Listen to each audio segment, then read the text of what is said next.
जय श्री कृष्ण मित्रों, मैं अपनी कथानुसार पुनः एक बार आपके सामने उपस्थित हुई हूँ। मैं वंदना शुक्ला और हमारा जो विश्वविद्यालय है श्री कृष्ण विश्वविद्यालय सागर रोड, और मैं विभाग से हूँ, हिंदी विभाग से।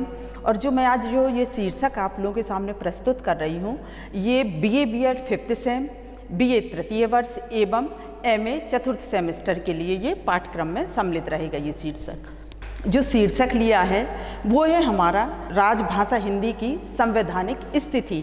यानी देखा जाए तो जब हम थोड़ा सा चिंतन करते हैं या किसी विषय को सोचते हैं तो सबसे पहले आता है कि जिस प्रकार से किसी भी देश का राष्ट्राध्यक्ष होता है, राष्ट्रीय भाषा होती है, राजभाषा होती है, राष्ट्रीय चिन्ह होता है, राष्ट्रीय गान होता है, राष्ट्रीय गीत होता है, उसी प्रकार से प्रत्येक देश की एक राजभाषा होती है।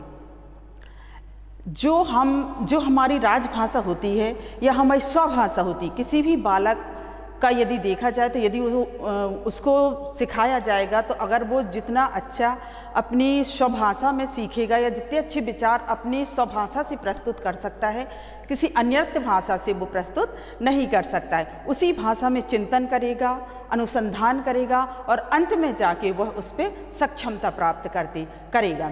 इसी प्रकार से हमारी जो राजभाषा है हिंदी का यदि इतिहास देखा जाए तो जब प्राचीन समय में या जो भारतीय इतिहास रहा है उस टाइम पे भाषा को लेकर विवाद चल रहा था। क्या था कि हमारा देश उस टाइम गुलामी की जंजीरों से निकलकर बाहर आया था। तो एक ये सबके सामने बड़ा प्रश्न चिन्हित हो रहा था कि हम अपने देश की भाषा, किस भाषा को रखें या किस भाषा को मान्यता दें कि जो हमारी राजभाषा होगी। इन्हीं चर्चाओं को लेते हुए सर्वप्रथम राजगोपालाचार्य जी ने इस बात को रखा कि भारत की जो राजभाषा होगी वह हिंदी होगी। जब हिंदी के बारे में कहा गया कि राजभाषा हिंदी होगी तो कई लोगों ने विरोध किया। विरोध होते होते 2, 2.5, 3 साल इस विषय पर चर्चा होती रही और जो संविधान की रचना हुई तो उस संविधान की रचना के लिए पूरा 2 साल 11 माह और 18 दिन का समय लगा। इसके बाद जाके हमारा संविधान कंप्लीट हुआ। और साथ ही देखा जाए तो 2-3 दिन की लंबी बहस के बाद 14 सितंबर 1949 को सर्वसम्मति से हमारी हिंदी को राजभाषा घोषित किया गया।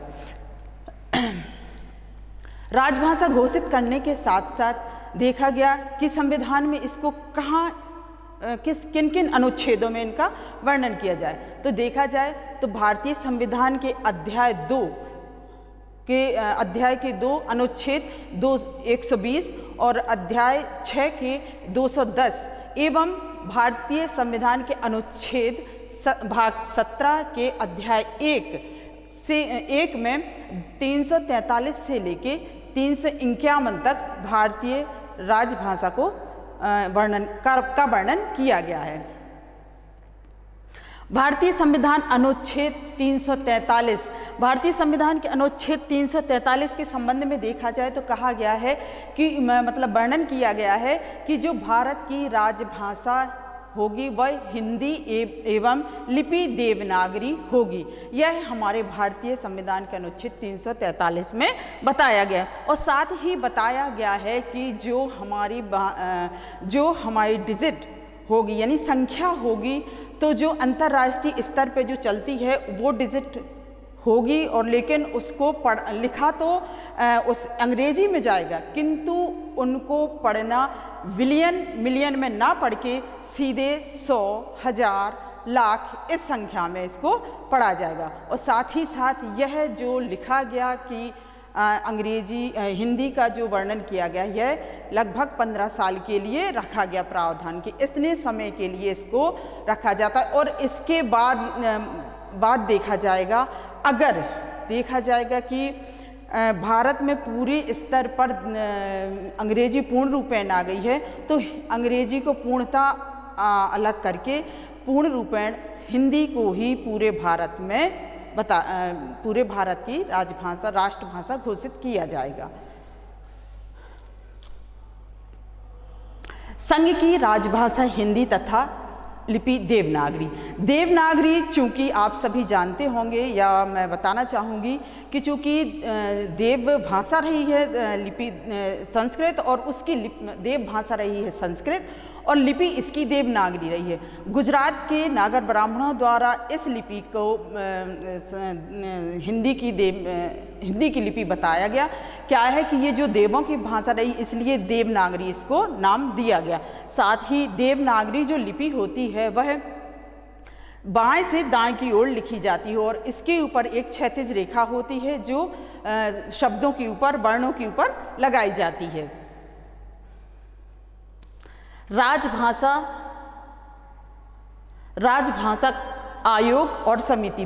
राजभाषा हिंदी बनाए जाने के बाद एक समिति का, एक आयोग का गठन किया गया, और यह गठन 15 साल के लिए किया गया। और साथ ही ये कहा गया कि जो प्रथम राज्य अधिवेशन, विधानसभाओं के लिए में जो प्रथम आयोग का गठन किया गया था वो बीजी खैर के द्वारा किया गया, जो इसके अध्यक्ष थे, तथा यह 1955 में किया गया था। साथ ही साथ यह समिति, इस समिति में या इस आयोग के गठन में 30 सदस्य होंगे, जो 10 राज्यसभा से और 20 लोकसभा से होंगे। भारतीय संविधान के अनुच्छेद 345 में वर्णन किया गया है कि जो राजभाषा है उसके विधानमंडलों की जो भाषा होगी उसके बारे में वर्णन किया गया है, और बताया गया है कि जो राजभाषा की मंडल हैं उनको किस भाषा में या किस प्रारूप में लिखित में वर्णन किया जाएगा। अनुच्छेद 346। अनुच्छेद 346 में कहा गया है कि जो संघ का राज्य से, एक राज्य का दूसरे राज्य से जो संचार का या पत्राचार का एक दूसरे से जो व्यवहार किया जाएगा, लिखित में किया जाएगा, उसके बारे में राजभाषा की स्थिति को वर्णन किया है। साथ ही साथ जब तक उपवंदित नहीं किया जाता हिंदी को, तब तक अंग्रेजी के रूप में ही प्रारूप तैयार किया जाएगा। अनुच्छेद 347। अनुच्छेद 347 में जैसे मैंने कहा है कि बताया गया कि राज्य की प्रादेशिक भाषा, बोली, राजकीय भाषा के बारे में मान्यता दी जाएगी। अगर वहाँ की जो राजकीय जो भाषा है और साथ ही साथ जो बोलियां हैं, जो हमारी 22 बोलियां हों, उनमें से कोई एक को या क्षेत्रीय बोली को यदि राष्ट्रपति चाहता है तो उसको मान्यता दे सकता है आम जनता के रिक्वेस्ट पर, या जो हमारा विधानमंडल होगा उसकी बात सुनकर, और लेकिन पहले वो अपना विचार प्रस्तुत करने से पहले उसे राष्ट्रपति की आज्ञा लेनी पड़ेगी। अनुच्छेद 348। अनुच्छेद 348 में हाई कोर्ट, सुप्रीम कोर्ट यानी उच्च न्यायालय, उच्चतम न्यायालय, उच्च न्यायालय या उच्चतम न्यायालय में जो भी हम प्रारूप प्रस्तुत करेंगे, अपना आवेदन देंगे, प्रतिवेदन देंगे, अध्यादेश विधि जो भी प्रस्तुत किया जाएगा वह अंग्रेजी भाषा में दिया जाएगा। भाषा संबंधी कुछ अधिनियमित करने की प्रक्रिया का वर्णन किया है। भारतीय संविधान के अनुच्छेद 349 में बताया गया है कि सुप्रीम कोर्ट, हाई कोर्ट किसी में भी जो विधेयक प्रस्तुत करना है, यदि लोग चाहते हैं कि हम इस भाषा किसी और अन्य भाषा में या कुछ और चाहते हैं, अपनी जो उनकी समझ की बोली है उसमें अपना विधेयक या आवेदन प्रस्तुत करना चाहते हैं, तो इसके लिए सर्वप्रथम उसे अनुमति लेनी पड़ेगी।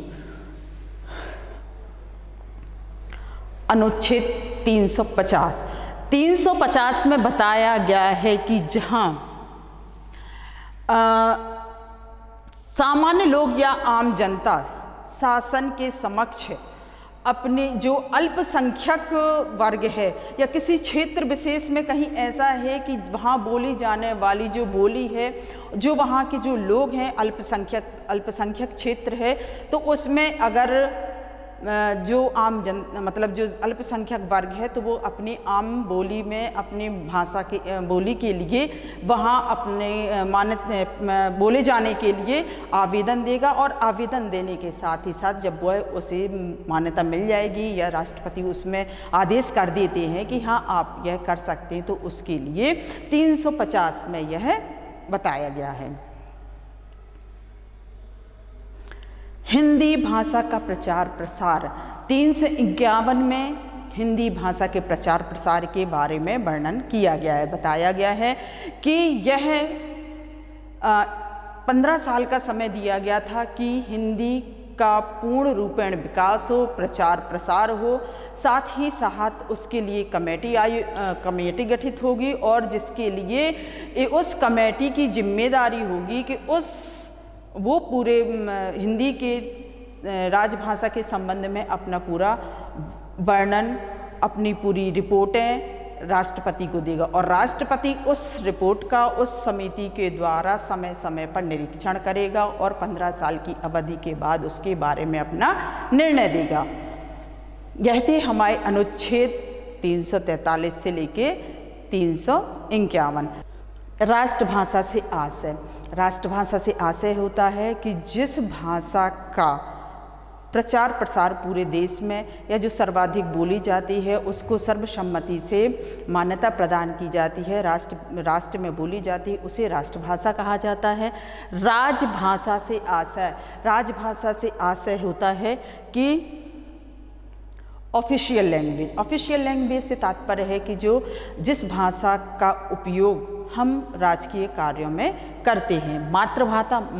मातृभाषा से तात्पर्य होता है mother tongue. Mother tongue means जो बच्चा जब शुरू से जन्म लेता है अपने घर परिवार, अपने आसपास के पड़ोस में, परिवेश में, रहने वाले परिवेश में माता पिता से जो भाषा सीखता है वह मातृभाषा होती है। संविधान में उल्लिखित 22 भाषाएं। अनुसूची 8 में भारतीय संविधान की भाषाएं, भारतीय अनुच्छेद में 22 भाषाओं को मान्यता दी गई है, जिनमें से प्रमुख है असमिया, बांग्ला, बंगाली, बोडो, डोगरी, गुजराती, हिंदी, कन्नड़, कश्मीरी, कोंकणी, मैथिली, मलयालम, मणिपुरी, मराठी, नेपाली, ओडिया, पंजाबी, संस्कृत, संथाली, सिंधी, तमिल, तेलुगु एवं उर्दू। इन 22 भाषाओं को भारतीय संविधान में मान्यता प्रदान की गई है। अब कुछ हमारी हिंदी भाषा से कुछ जनरल से सामान्य से प्रश्न हैं जो मोस्टली आप देखेंगे कोई भी कंपटीशन हो उनमें ज़्यादातर यदि राजभाषा से रिलेटेड कुछ भी पूछा जाएगा तो इन प्रमुख क्वेश्चनों को आप लोग देख सकते हैं, समझ सकते हैं। हिंदी दिवस कब मनाया जाता है? तो मैंने बताया था शुरू में ही कि भारतीय संविधान में 14 सितंबर 1949 को सर्वसम्मति से हिंदी भाषा को राजभाषा के रूप में मान्यता प्रदान की गई थी। देवनागरी लिपि कैसी लिखी जाती है? देवनागरी लिपि बाएं से दाएं की ओर लिखी जाती है और इसके ऊपर एक क्षैतिज लाइन यानी एक लाइन चढ़ाई जाती है जो संविधान में मान्यता इसको प्राप्त दी गई है। जो हिंदी की देवनागरी है वो लिपि है, जो संस्कृत की भी लिपि है। भारतीय संविधान निर्माण में कुल कितना समय लगा? जब हमारा भारतीय संविधान का निर्माण हो रहा था तो 2 साल 11 माह और 18 दिन का समय लगा था। हिंदी भाषा की जननी, तात्पर्य है कि हिंदी भाषा की उत्पत्ति किस भाषा से हुई? तो हिंदी भाषा की उत्पत्ति संस्कृत भाषा से मानी जाती है। भारतीय संविधान में कुल कितनी भाषाएं हैं?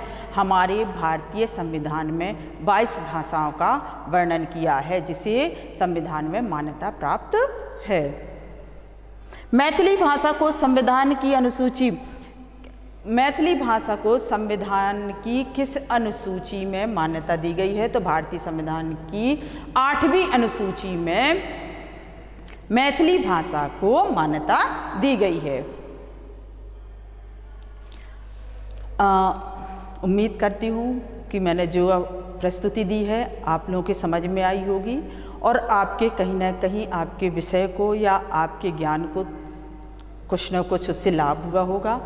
बहुत ही जल्दी किसी नए शीर्षक को लेके आप सभी के सामने पुनः उपस्थित होंगी। तब तक के लिए जय हिंद, वंदे मातरम।